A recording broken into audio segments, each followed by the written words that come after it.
On the top of page Mem Zayin. Page Mem Zayin.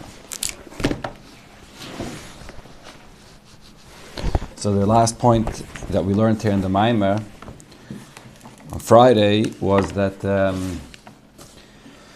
there's something unique about the Mesiras Nefesh of Purim, even more than Chanukah. What is that? By the Ness of Chanukah, what was threatened? What was the persecution? The Neshama of Yidden. The Torah mitzvahs. When it comes to Purim, the main gzeira of Haman was lahashmid, lareg, la'abed, and their guf was hefker. They felt the pressure mitzad their guf. And therefore the Mesiras Nefesh is also of a different quality. A Mesiras Nefesh that comes mitzad the neshama, so it overwhelms the guf. The person is not margish that he's giving up his guf in the same way when the actual gzeira is on the guf itself. And the guf itself is betachlis hashiflos.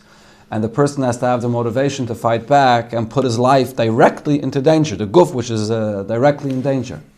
And the whole point of the Mesiras Nefesh here is not just the etzem meaning of Mesiras Nefesh. The potential, the koyach of the neshama for Mesiras Nefesh, that you have by Matan Torah already. Nasa v'nishma is Mesiras Nefesh. The main point of the Mesiras Nefesh is that it's here mitzad the guf. That the Yidden are in a matzav that their guf is hefker, and they continue to be committed to Torah mitzvahs, to bring down the Torah mitzvahs to the tachtain, to the guf. That's the real acceptance of Torah. So this paragraph is just the conclusion of the inyan. V'zehu. V'zehu mashal yidei Mesiras Nefesh to put him dafke hoya gemar v'ashleimus the kabbalas ha-Torah. This explains why specifically the Mesiras Nefesh of Purim is the end, the completion of receiving the Torah, of accepting the Torah. The bittul of Yidden then was not just an expression of the neshama that's completely dedicated to the Eivishter, but the situation they were in was also that their guf was totally bottled. Their guf was hefker. They had nothing, that no life that they were able to have. They were destined to be killed. So in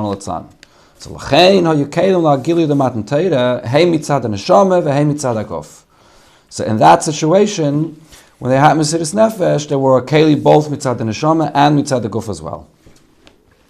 This is why the Friedrich Rebbe writes towards the beginning of the Maamar, Shebizman ha'gzeira hoyu Yisrael betachlis hashiflos gam begashmius. He points out this detail that the Yidden were b'shiflos, not only beruchnius, but also begashmius. One of the questions that I've asked in the beginning of the Maamar was, what's the difference between Matan Torah and the Zman of Gzeiras Homo that's relevant for the question of the Maamar? Then the Yidden were kalim to be makabel the Torah because they saw the Giluyim of Kriyas Yamsov, the Giluyim of Anechi Havai Lekecha. So that was a time when the Yidden were directly in their relationship to the Eibishter, they were makabel the Torah. In the time of Gzeiras Haman, when they didn't have any of these Giluyim Beruchnias, how did they receive the Torah in the same way? But why is the Gashmias, the matzav of the Yidden relevant here? The answer is, Ki b'zeh meramez hatam al zeh, shehoyu was kalim la'gilu de Matan Torah gam mitzad haguf. He's hinting over here to the fact that at the time of Gzeiras Haman, the Yidden were kalim for this, even mitzad their guf as well, because the bittul, the pressure that the Yidden felt, the Mesiras Nefesh, was not just that the Torah mitzvahs, there was persecution on that, but also mitzad the guf. That's the main chiddush, the main point of Purim. I mentioned, I think on Friday, the way Purim is celebrated as well. Purim has to be celebrated dafka with mishteh v'simcha b'gashmias. Not just the ruchni is the celebration, but it has to be dafka through the guf, experiencing and feeling the simcha of Purim. Hinei alpi amavur le'el, based on what we explained in this Maamar, shebechib or elyon v'tachton yesh gimel inyanim. When you join together the elyon and the tachton, there are really three things. Ha-elyon, you're bringing the what's above. Ha-tachton, the entity of below. Va-bittul shalahem, and then to join them together, so there has to be a higher koyach that's above the elyon, above the tachton, that's able to be mevatel both of them and bring them together. So move on. Based on this, it's understood In order to merit and to have the completion of accepting the Torah, it's not enough to just push aside the entity of the neshama and the guf, and then you have a higher koyach that ignores the existence of the neshama, ignores the existence of the guf. There's just a higher koyach that operates beyond both of them. That's not enough. The point is to join the guf and the neshama both together. To have a guf, to have a neshama, which are opposites, and to join both of them together. You have to have an existence of a neshama, an existence of a guf, both of them on their highest complete level, and the neshama should be connected to the Torah, and the guf should be connected to the Torah. If a person is learning Torah, and his entire Torah, he's not thinking about his neshama b'chlal. His neshama wants ava v'yira.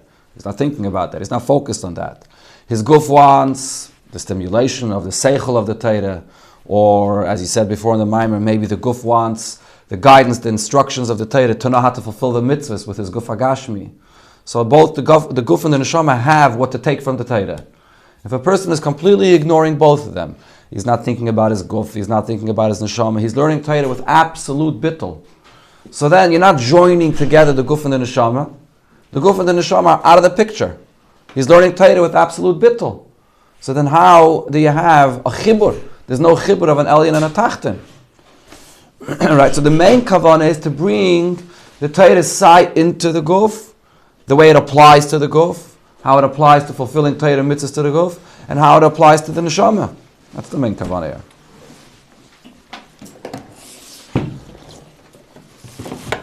On page Mem Zayin.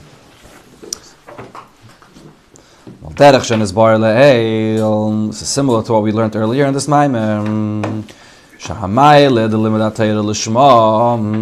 What is the advantage of a person that learns Torah totally for the sake of Torah itself? It's not only that there's absolute bittul here, and the person is not at all thinking about himself, not thinking about his guf, what his guf is going to gain, not thinking about what his neshama is going to gain. That's one point. There's an absolute bittul. In that sense, there is no neshama, there is no guf, there's nothing. There's when a person learns, the person is not learning because of any shleimus, any perfection that he's going to reach through his Torah. Not even thinking about the ruchnius, the geshleimus that he's going to achieve in his neshama through learning Torah. But besides that, it was explained already earlier in the Maamar, the entity of the person that's learning, haneshama, v'haguf, you have a neshama that's learning, you have a guf that's learning, is joining, is connecting to the Torah.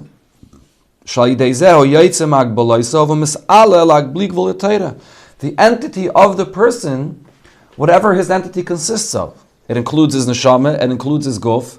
They are joining to learn the Torah, and they're getting connected to the bligvul of the Torah. When a person learns Torah on the highest level of the Shema, with the greatest bittul, but pile though, there's a person here that has a neshama, that has a guf, that's learning Torah and understanding the words of Torah. So it's not stam a limud where the person is pushed aside and the entity of the person is not teifes makim. In the greatest level of bittul, learning Torah l'shma, the person has to use his seichel. If you're not using your seichel, there's no limud at Torah. You can't make a birchas at Torah when you learn Torah Shabbal Peh and you're not using your seichel. So there's the guf, there's the brain, there's the neshama that's involved in the limud at Torah, even on the highest level. So therefore, when a person learns Torah, there is the chibur of the elyon and the tachten. It's limud at Torah l'shma, the bligvul of the Torah, but at the same time, he's bringing it down. It's him, it's the person with his seichel, the neshama and the guf of the person learning Torah. So not connecting this back to Purim.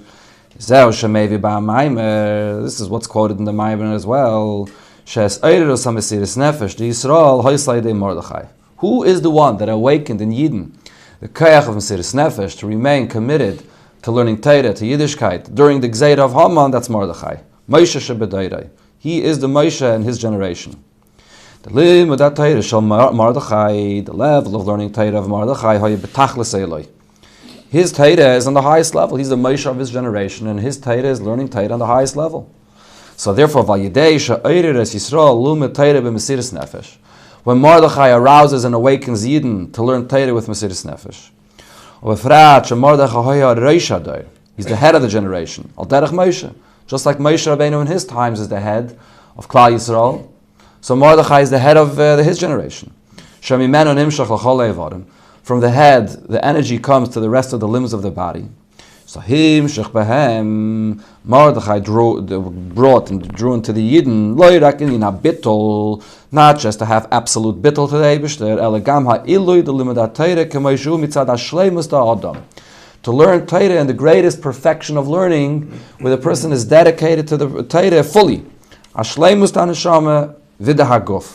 That the learning should involve fully the neshama of the person, the guf of the person should be totally involved in the learning in a limudat Torah lishma. When a person learns Torah lishma, there's the seichel there, which is mitzad his guf. There's the neshama there, which is mitzad the avavira that he has. But he's not only learning with the neshama and the guf, he's learning Torah lishma with an absolute dedication to the Torah, with absolute bittul, connecting to the bli gvul of the Torah. So Dafke Mordechai, the etzem, the koyach of Mesiris Nefesh, the koyach of the neshama, every yid has the koyach of Mesiris Nefesh. But to actually learn Torah with the shleimos, a yid could have Mesiris Nefesh even in a darg of Kal Shebakalim. Alter Rebbe in Tanya says, every yid, regardless of what level he's on, even if he has no shleimos, not to his neshama, not to his guf, but the koyach of Mesiris Nefesh is the spark of his neshama that's revealed and comes out, and it overwhelms the person that instinctively is ready to give up his life. It's that moment that he's being pressured, and it comes out, and he's not thinking b'chlal of what he's doing. But for an entire year, to continue every day with that Mesiris Nefesh is a different story. It's not something which is instinctive and for a moment where the person is ready to give up his life. But to go for an entire year with this gzeira on their head, and to not have a machshavas chutz, and to continue learning Torah, and not stop continue with Torah and mitzvahs, but to continue learning Torah with the fullest shleimus and dedication to the Torah, that comes from Mordechai. Mordechai is not just about the spark of the neshama that comes from a kal shebakalim. Mordechai is a tzaddik, and Mordechai learns Torah on the highest shleimus. He was mamshech to the Yidden, the kayach, to have that shleimus the entire year, to learn Torah on that shleimus. Maamar. Where's the clock? Oh, 7:02. You have to turn the clock another hour ahead.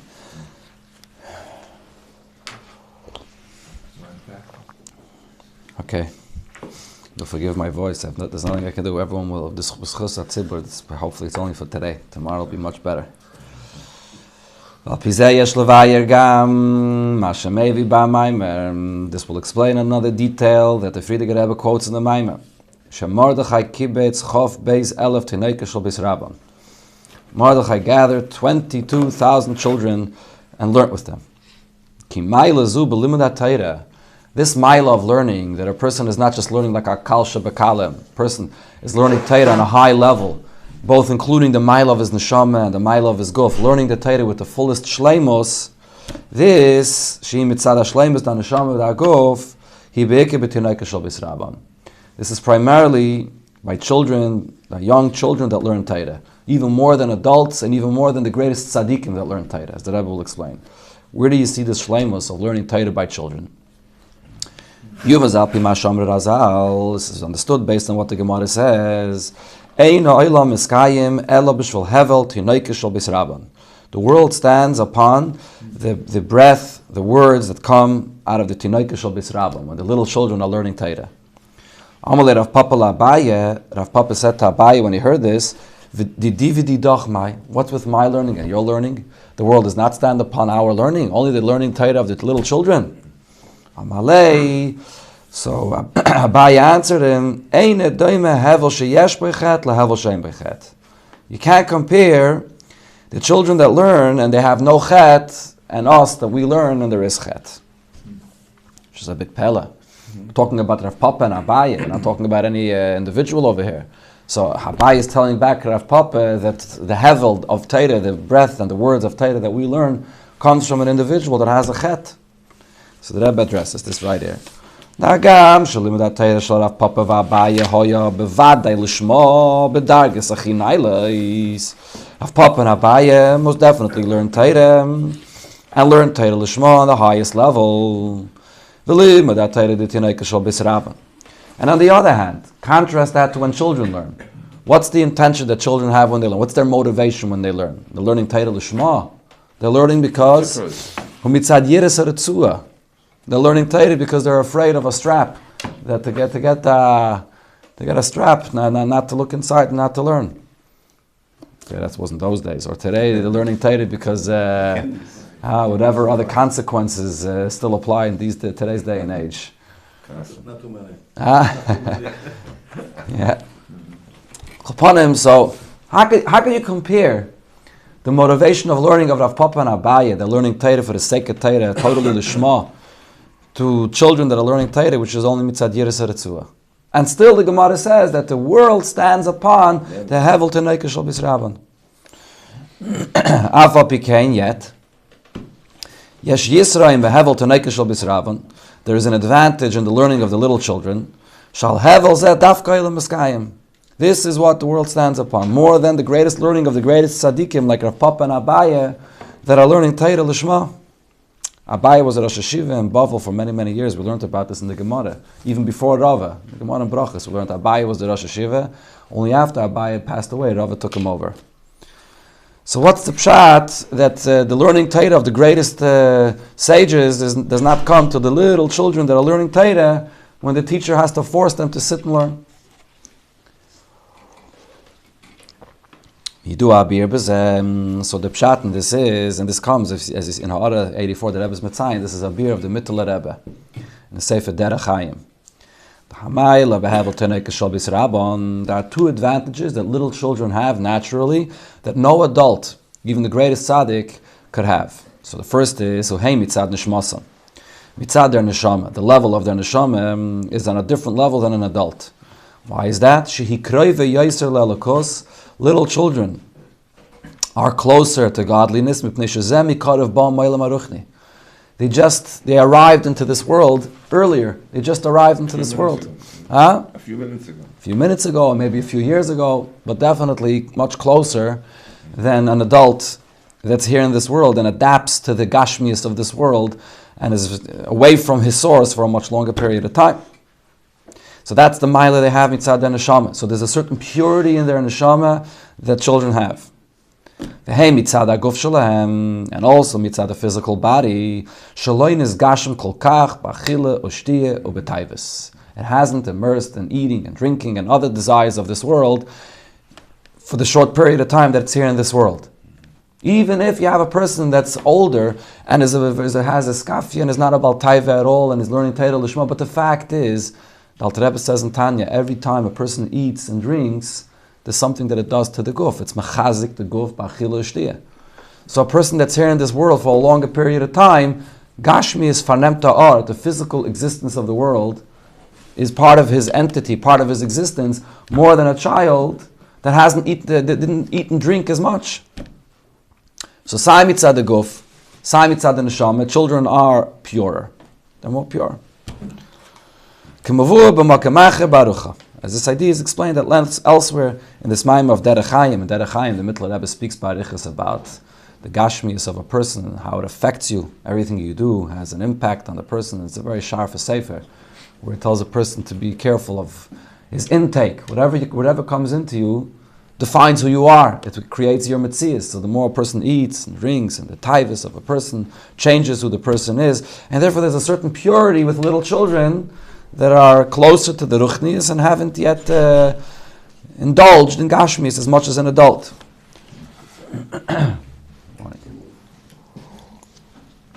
So now, we're on page Memches. So based on this we could say, the fact that he quotes in the Maamar. That in that time period, Mordechai gathered 22,000 children. It's to emphasize the point that what Mordechai seeked to accomplish by inspiring Yidden to learn, Mordechai was not just out to awaken within Yidden the spark of their bittul and to forget about themselves, forget about your neshama, forget about your guf. It's not only about awakening the spark of bittul. Elegam hashleimus da neshama v'daguf. He was looking to gather children because children have the purity of their neshama, the purity of their guf, to try and to inspire Yidden to learn Torah with the greatest shleimus that they have.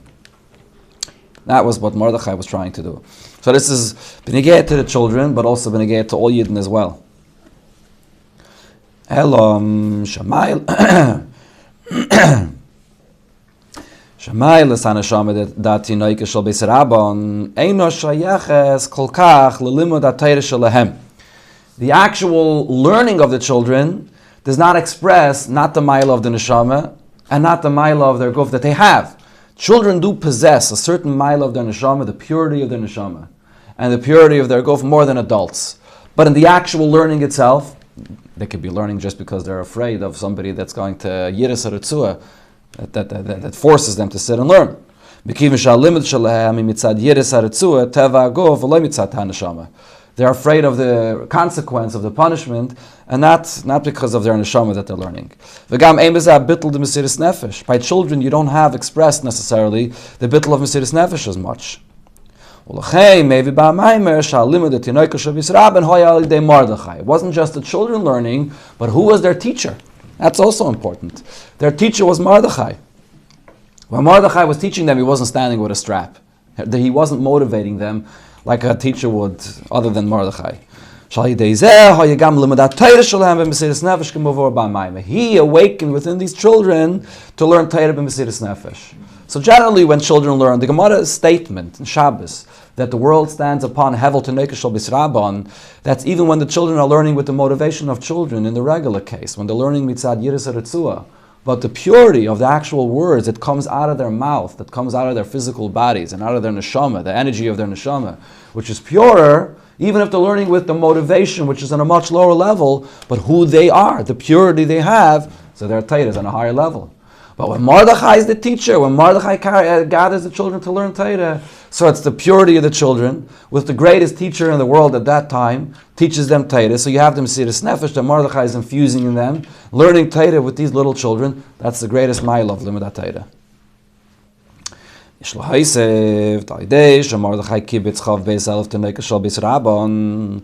another detail to this is that when Mordechai gathers the 22,000 children to learn, this elevates Mordechai himself, whatever purity the children have, that an adult can't attain, even like it said before, Rav Papa and Abaya. They couldn't reach the level of Tinayka Shal Bisrabon, but if an adult, if a person like Mordechai, he gathers these children, so he receives that Maila from these children as well. And Mordechai then draws this Maila that he gets from the children to all of the people of the generation to be able to have that Maila of Limud Torah, of the purity of children, that Mordechai being the leader, the Moshe Rabbeinu in his generation, that all of Klal Yisrael should have this Maila of learning Torah. Let's take a look at what it says in the Order 86. Amad Mordechai v'hikol kihilas barabim l'chazik emunasam ba'avaya. He gathered all Yidden, not only children, but he gathered all Yidden to strengthen their emunah. Emunasam shel Yisrael b'chlal al yidei limud tenekah shel bisrabon. And how did he do that? Through teaching the little children. So it's a bit strange, the wording of the Friedrich Rebbe's Maamar.